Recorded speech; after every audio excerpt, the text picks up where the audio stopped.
ogni qualvolta ci troviamo in questa dimensione straordinaria della solitudine in montagna, in questi ambienti naturali dove ancora si può respirare la dimensione vera della relazione con ciò che abbiamo intorno, con quello che io dico la creazione. Ecco, viene proprio l'esigenza, la necessità fisiologica ma anche spirituale, mentale, della contemplazione, del silenzio interiore, che è la sorgente da cui scaturisce la nostra vera forza, la nostra vera essenza di esseri umani. Se pensiamo, ecco, che lasciamo a valle tutte le tensioni, le menzogne a cui ogni giorno siamo sottoposti, le costrizioni, a volte la stupidità delle leggi, a volte la costrizione delle situazioni contingenti e quant'altro. Ecco, se pensiamo a tutto questo quando siamo in questi ambienti straordinari, ecco, ci viene proprio spontaneo il desiderio di fermarsi, contemplare. Andiamo.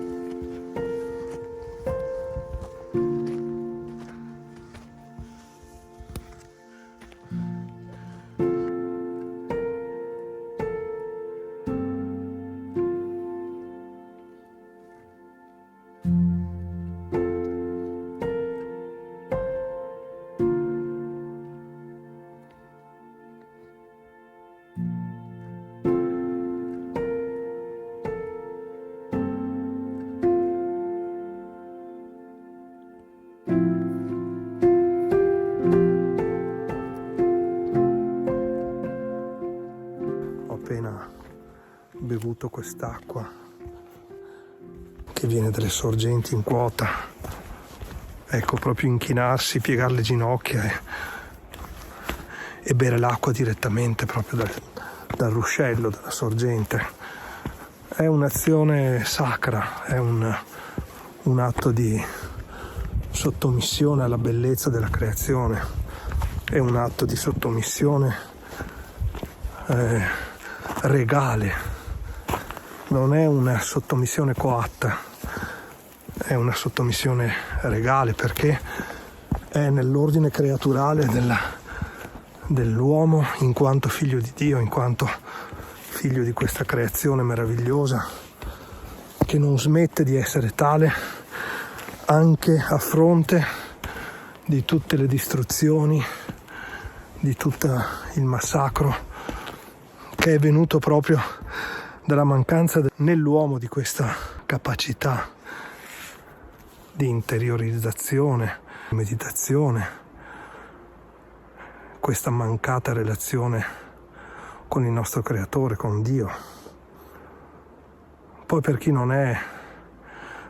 professa una fede ben chiara, ma crede in qualcos'altro magari, tutto ciò non ha importanza. L'importante è che nell'uomo ci sia questa percezione profonda, questa intuizione che noi qui non siamo soli e non possiamo procedere soli. Abbiamo bisogno di camminare in questa vita e in questo mondo con questa consapevolezza profonda. Siamo figli di Dio, siamo figli di questa creazione e siamo oggetti di un dono che non finirà mai, quello di poter godere della presenza di Dio in ogni cosa Egli ha creato. E tutto ciò che calpestiamo con i nostri piedi, che tocchiamo con le nostre mani, non sarà mai oggetto di contaminazione. Ecco, penso che anche tutta questa storia della pandemia e tutto il resto ci possa insegnare qualcosa. Dove c'è l'uomo senza Dio c'è tutto questo, la distruzione, il contagio, la sporcizia, l'immondezza, qualsiasi cosa possa essere fonte di male. Ecco, è l'uomo che si dimentica di questa sua natura regale, di questo bisogno straordinario di assoluto, che è una delle sue esigenze fondamentali, che non può eludere in nessun modo.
Dico, Lazzaro.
Nel canale qua, eh.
Lazzaro.